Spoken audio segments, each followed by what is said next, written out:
तुमच्यावर ज्या पद्धतीने आरोप आहे, काय म्हणाल या आरोपांबद्दल? काय हे सगळे राजकीय प्रेरित आहे की काय? काय वाटतं ज्या पद्धतीने सगळे आरोप झाले?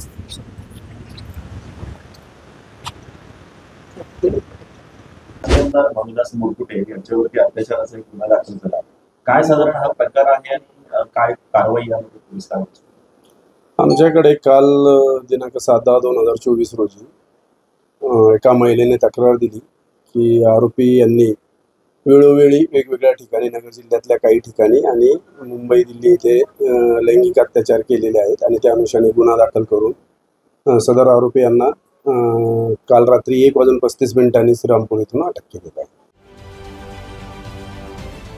महाराष्ट्रातील सर्व बातम्यांचे विश्वासार्ह व्यासपीठ सकाळच्या सर्व सोशल मीडिया प्लॅटफॉर्मला लाईक, फॉलो आणि सबस्क्राईब करा. तसंच सर्व नोटिफिकेशनसाठी बेल आयकॉन प्रेस करायला विसरू नका.